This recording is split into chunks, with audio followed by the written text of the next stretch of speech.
for my Tuesday live. I am a few minutes behind or early or wherever you are, but I am here for our Tuesday live because we are getting into the weeds. All right. So, as you know, every Tuesday I come live to discuss the rewrite of my book, The MR40 Method, and some of the um, some of the edits that I'm going to make in the second printing of the book. And today, so if you haven't watched my previous lives, you must go back and watch them. You're going to watch them for a few reasons. Number one is going to put all of the pieces together for you. Number two, because there is putting the pieces together. So there is a sequential order to the way that I recommend my 4 different methods of how to balance your hormones, reset your metabolism, and finally lose the weight. If you have not joined me before, my name is Mubaraka Ibrahim, and I am your health and happiness coach. I believe that physical, mental, and spiritual well being is intertwined, and the weakness of one weakens them all, and the strengthening of one strengthens them all. So, if you believe as I believe, then welcome. You have found your tribe. We are going to get into ketogenic eating today. So, I know several people have been asking and wondering when I was going to start talking about it, right? Because I think that's probably what I am most villainized for, but it is a good thing, right? um, we have, I think today may be our 4th or 5th week, not quite sure, but we spoke about intermittent fasting the previous week, which is the first aspect of the MR40 method. It is always the default. It is always where you go for healing. So, my philosophy in terms of food is there is a sequential order when you are trying to use nutrition to improve your health and wellness, weight loss being one of those aspects. And that order is when, what, how. When, what, how. When, what, how. I need you to remember that. When you eat has been proven to be the most important thing, the most important aspect to balancing your hormones, to reducing insulin levels, to start to heal your body when you eat. Right? So that's the first one. What? We're going to get into the what today when we talk about ketogenic eating. What you eat is the most important thing next. And then once you have both of those things down, meaning 80-20, right? Then you worry about the how much based on your goals. All right. So obviously, a person training for a marathon does not need the same nutrition protocol as somebody who is 60 pounds overweight and needs to lose weight to reverse their prediabetes. 2 very different nutrition protocols. So today, we're only going to take about 20-30 minutes, y'all. We're not going to be on here all day because we got next week and we got the week after, right? So today we are going to talk about what's all the fuss about keto. What's the fuss? So inside of my book, The MR40 Method, I have a chapter about what is ketogenic eating. And so here's what I've learned over the last 5 years in teaching women how to eat keto and how to use low carb as a lifestyle. There's a couple of things that I want us to focus on, or not focus on, to be kind of like a foundation of what when we talk about ketogenic eating.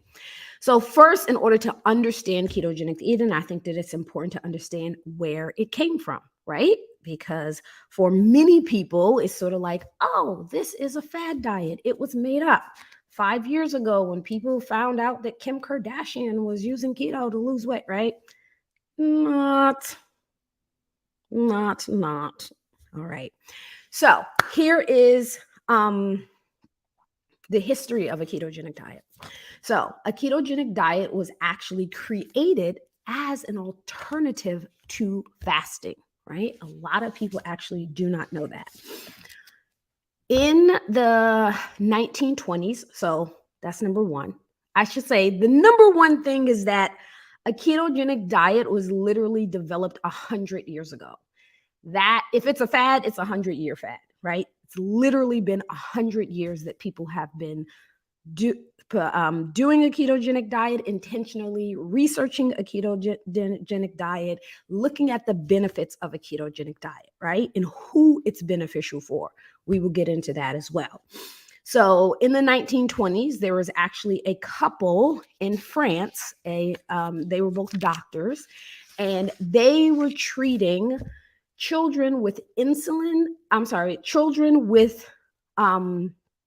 epilepsy who were prescription resistant. So at the time, obviously in 1920s, the medication for treating epilepsy was very different than the medication that we have today. And they were curing, not just treating, curing children with a 30-day water fast. Now, when they presented this information at a medical conference, of course, the first reaction is going to be, well, that's not going to work. You're just going to tell parents, don't feed your kids for a month, right? But the results could not be denied. And so here in the United States, at the Mayo Clinic in 1920s, the doctors got together and started analyzing the results that they were getting.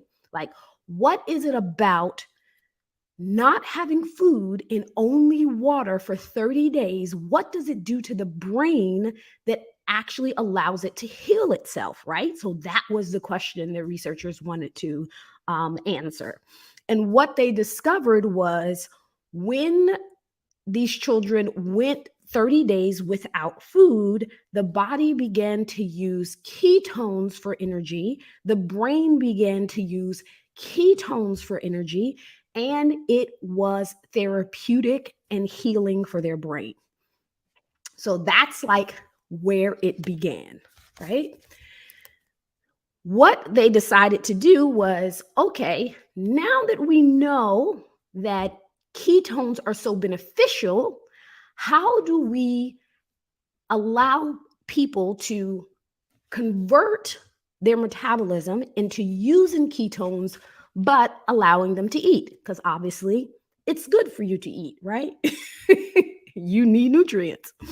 And so what they came up with was, we know that if we eliminate and significantly reduce carbohydrates, the body will no longer function on glucose, it will function on ketones, and we want to see if it has the same effect. And so initially they did a study, and they took carbohydrates down to 5 or less percent, right? So that's like, we want to really get you into ketosis and keep you into ketosis. And they found that it actually worked, right? So the same kids who were prescription resistant meaning that the medications that was available at the time was not working to help reduce their symptoms of epilepsy. All right. So what does it mean for your body to use ketones? I have a nice little custom graphic in my book. I don't know if you guys can see this. I don't know. Okay. The sun is, okay. I'm going to show it to Instagram first. All right. You see the lady. You see the top is carbohydrates. The bottom is fats. You see the lady. The top is carbohydrates. The bottom is fats, right? So that is the best scenario or metaphor that I can use to describe what does it mean to be in ketosis, right? What is ketosis? Side note, please correct and help me correct people. Ketosis is not ketoacidosis. Ketosis is not ketoacidosis. Ketosis is not ketoacidosis. You will not, as a person, the only people that have a risk of ketoacidosis is people with type 1 diabetes. So those people should do, if they choose to do a ketogenic diet for their condition, should certainly do it with medical supervision and somebody who is very familiar with their health. So again, ketosis is not ketoacidosis. Ketosis is actually a natural state for the metabolism. So the reason why I drew this little, or put together this little diaphragm, is I want you to think of your body sort of like a house, right? It needs energy for your lights to turn on and off, for your electrical stove to work, for your water heater to warm up, right? Your body needs energy, right? There are two ways the human body can get energy. And when I say energy, I don't mean like, oh, you need energy to go run a 5K or to exercise or to work out. We need energy to do everything from our heart beating to digesting food to your lungs breathing. Every single movement of every cell in your body requires energy, right? So there are two ways for the human being to get energy in order for your survival. One is glucose created from carbohydrates. Number two is ketones created from fat. Most people in the world has number one, which is glucose. And they eat rice, they eat bread, they eat potatoes, they eat fruits, they eat all of these things, honey, dates. Hey, we live in America. Ice cream, cookies, right? All of those forms of carbohydrates, they turn into glucose in the blood, right? So it's important for you to know that everything that contains a carbohydrate, it doesn't matter if it's a processed carb or a natural carb, it turns into glucose in the blood. So yes, a candy bar turns into glucose, but so does honey, right? Glucose in blood, it turns into blood glucose. When we talk about the body being a house, I want you to think about glucose like electricity. Most people in the developed world, if I can use that term, not sure if it's still politically correct, use electricity to power their house. Most people, right?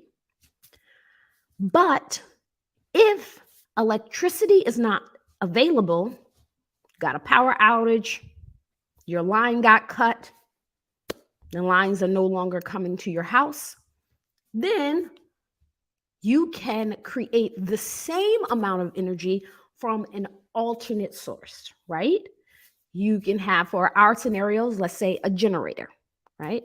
For people who have generators on their house, when the electricity shuts off, for many people, the generator automatically turns on to power, right? So this is a system, for examples, that hospitals have installed. It's when the electricity stops, the generators power up and begin to power the building, right? So human beings have that same capacity.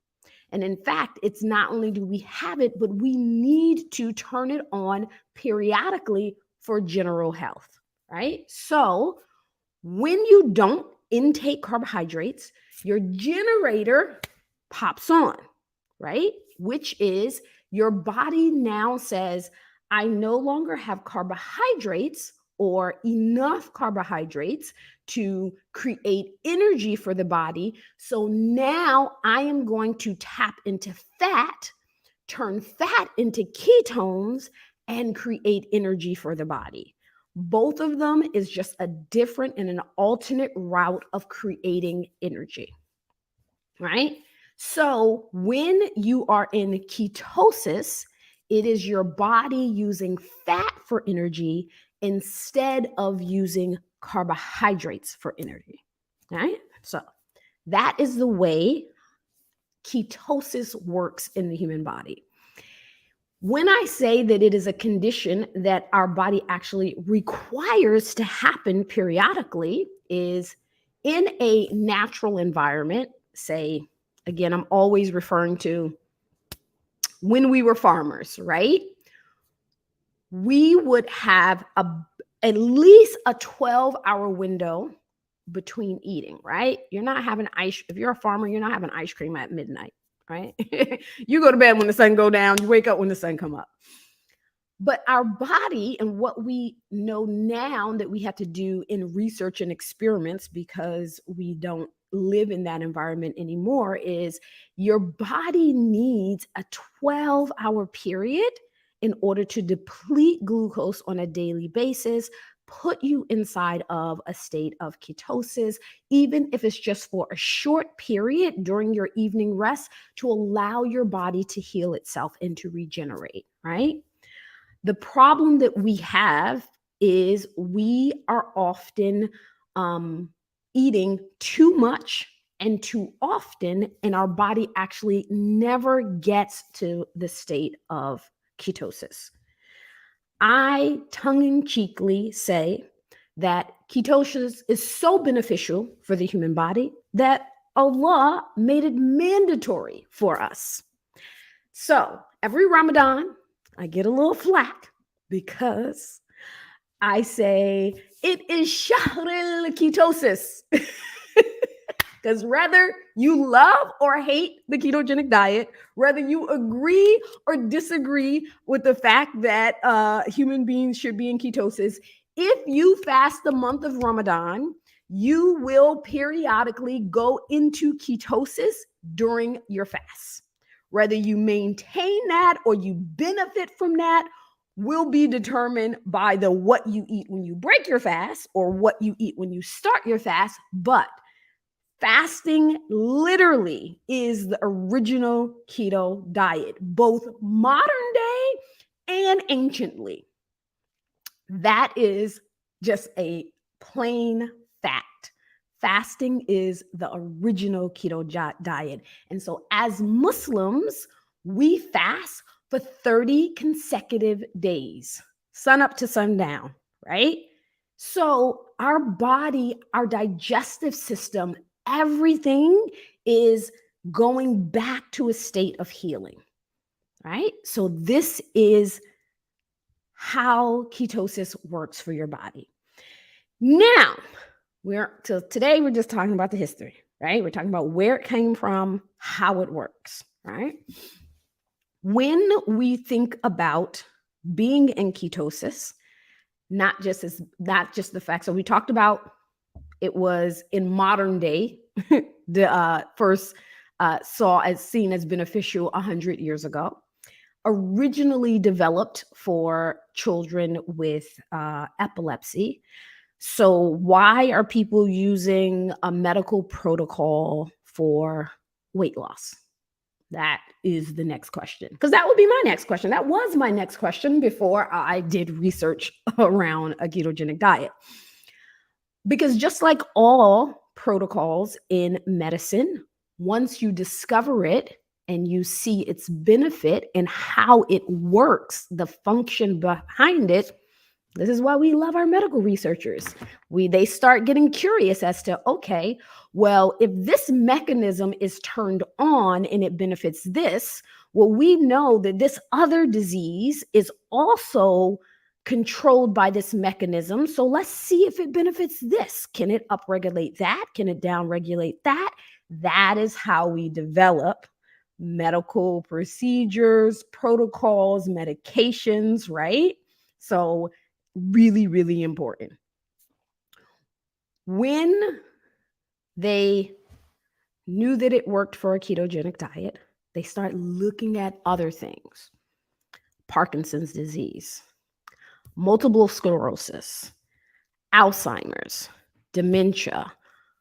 And as they began to see, hey, this is beneficial for all of these other mechanisms, within the brain. Now, let's go into the body and see what's happening to people in their metabolism, in their organs, in their inflammation. And they started seeing more and more benefits. So, weight loss was one of the benefits of being on a ketogenic diet. It is used, and I personally use it as my preferred mechanism to help people to heal themselves, particularly when they are overweight or have insulin resistance, because to me, the multi-layer benefit of losing weight on a ketogenic diet cannot be outdone. Meaning, when they put a ketogenic diet up to a low calorie diet, and I want to be very transparent by this, ketogenic diet, low calorie diet. When it comes to weight loss, how much weight the participants lose, both lose the same amount of weight, right? Not arguing that. But then when they looked at the health of the participants, one study in particular looked at both of them losing weight, one with a low calorie, high carb diet, one group with a ketogenic diet, which is a low carb diet, right? They found that those who did the high carb, low calorie actually had insulin resistance at the end of the study, even though they lost weight, right? Weight loss does not necessarily mean that you're going to reverse your diabetes. It can, depending on what you're eating. Doesn't automatically mean that you're not going to be insulin resistant. People on the ketogenic diet have more mental clarity. Remember, originally, the first research series of studies about the benefits of ketones was its benefit to the brain, right? It is actually a disproven assumption that our brain needs carbohydrates or needs glucose to function. Actually, not true. We've known that for at least 50 years, right? So that is we've known that for at least 50 years. People still say it, but I do encourage you to go look up the research around that. So we know that they will get mental clarity. The other thing that it does is that, and for particularly for women that I work with, is it reduces insulin levels, which is a domino hormone for many different other hormones, right? There's at least about 12 different functions that is either upregulated or downregulated, meaning turned on or turned off based on your insulin level. So an example of that is our ability to naturally detoxify, right? The natural autophagy. We'll talk about that later. That natural detoxification, it does not occur in the presence of high insulin level. So when I say insulin is a domino hormone for at least a dozen different functions, when insulin is high, detoxification goes down. When insulin is low, fat burning hormones, HGH, testosterone goes up, right? When insulin is high, leptin, our eating hormone that makes us hungry and want to eat and snack all day, it's dysfunctional. When insulin is then lowered and balanced, it balances leptin and ghrelin, which gets rid of cravings, which makes it easier for us to stick to our nutrition protocol. So that insulin hormone is essential to balancing your hormones. We find with women with PCOS, high insulin levels actually for women creates high testosterone levels. So if you go to the doctor and your doctor's like, well, your testosterone is pretty high, instead of taking medication first, and I'm gonna disclaimer, I am not a doctor. I'm just telling you the physiology of how your body works. So instead of immediately getting on medication, start lowering your insulin level to see if the domino effect is then affected by the other. You create a domino effect to affect the other hormones, right? All of those. We know through research study that many women with PCOS, there was one particular study, and it was a study of, I believe it was 12 women with PCOS on a ketogenic diet, and they were all having difficulty getting pregnant. By the end of the study, several of the women, and I don't want to misquote it, it's in my book, 3 of them, I believe, all got pregnant and couldn't even finish the study because the hormones began to balance, right? One of my biggest issue, and I am not saying that I am a fertility coach, is one of the issues that I have had to contend with in my program is women getting pregnant in the middle of the program, right? I posted something a couple of weeks ago and I was like, Mubarak is just a good name. I'm just saying, you know. Give the baby some buttercup, you know. So this is really important, right? So what is it about a ketogenic diet that actually makes it so beneficial for weight loss?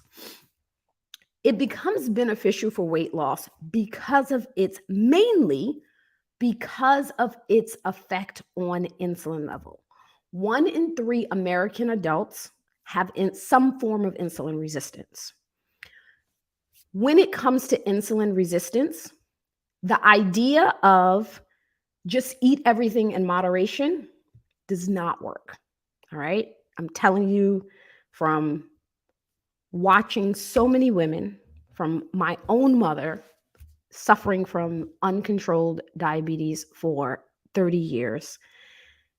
If you have diabetes, type 2 diabetes, if you have pre-diabetes and you want to avoid it turning into type 2 diabetes, you have to heal yourself, right? Moderation is not the key to healing. Moderation can be beneficial to maintaining health if you are not overweight and you have no metabolic disease, right? So it is not. That's a pet peeve of mine. When I tell people like cut out sugar, reduce carbs, and then somebody comes in a comment and they're like, it's all okay if you eat it in moderation. Sis, no, it's not. And I know that will put me kind of like on the outskirts for people who are like, how can I lose weight and reverse my pre-diabetes and still enjoy all of the things that I like to eat? All right. I am a straightforward person. So I do have to tell you is if you want to heal yourself, you're going to have to give something up. You're going to have to give several things up, not just certain types of food. You're going to have to give up your time. You're going to have to give up your focus. You're going to have to give up your dedication. You're going to have to focus on you and your health. Very, very important for us to just have that realization. So when it comes to the history of keto, what keto is beneficial for, and why I particularly choose that to use a ketogenic diet, which means reducing your carbohydrates to 10% or less, right, will normally bring most people into ketosis. It is not necessary for you to be in ketosis 24 hours a day, but a significant portion of your day when you are first starting, right, you should aim to be into ketosis. The ketosis aspect is done not just from reducing carbohydrates, but also eating quality protein and healthy fats, including vegetables, right? Again, if you're going to a ketogenic, when somebody says, I eat keto most of the time, no such thing. No such thing, right? I'm on a keto diet most of the time. I have a cheat day once a week. No such thing. A ketogenic diet is literally the only nutrition protocol that you can measure with objective measures. Looking at ketones in your urine, looking at ketones inside of your blood, looking at ketones inside of your breath, right? Either you're in ketosis or you're not. It's not sort of like, I ate 10 calories over, but I'm good if I go and do an extra 50 steps. Ketogenic diet doesn't work the same way. In fact, if you are trying to eat a ketogenic diet and you are eating lots of fat Monday through Friday, and then you are eating lots of rice on Saturday and Sunday, you're actually going to have the opposite effect of what you're trying to achieve, because your body doesn't work on a meal by meal basis or even a day by day basis when it comes to your nutrition. It is a cumulative effect. So now you're high fat and high carb, and that is a recipe for disaster. So I think that we will stop there today. I did have one question here, which I thought was a great question. Someone said, what is the difference between a ketogenic diet and a carnivore diet? A carnivore diet does not eat any vegetables. I am not an advocate of a carnivore diet. If it works for you, great. For some people, not only is it work, but based on their health protocol, that it's beneficial for them. I do believe that there is benefit in eating vegetables, right? We not only have macronutrients that we need, carbohydrates not being one of them, meaning carbohydrates are not an essential nutrient. When people say we need carbohydrates, no, we don't. We prefer carbohydrates. We like carbohydrates. Carbohydrates taste good, but on a physiological level, you do not need carbohydrates. We want carbohydrates because it's a part of our cultural food, because we like the way it tastes, because it's super easy, because it's super cheap. There's a lot of reasons why we eat carbohydrates, but need is not one of them. Scientifically, research, physiology tells us that we do not need carbohydrates. It is not an essential nutrient. If you went on a carnivore diet, meaning all you ate was meat, no vegetables, no carbs, you would live, not just live, but you would also thrive. If you went on an all carbohydrate diet and not eat any meat, you will become nutrient deficient, your muscles would atrophy, and it will eventually lead to death, right? Not that you're going to die tomorrow, not that you're going to die next week or even next month, Allahu Alam.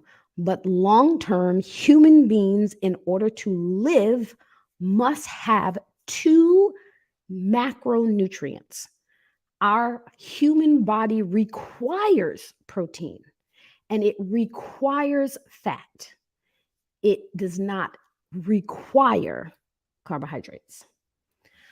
All right. If you have any questions around the history of a ketogenic diet or how ketosis work, I will try to be inside of my comments a little later today and we can talk about that. But other than that, next week, we're going to talk about how to actually implement a properly formulated ketogenic diet. Hint, you do not need to put butter in your coffee. All right. I will talk to you guys then. Assalamu alaikum.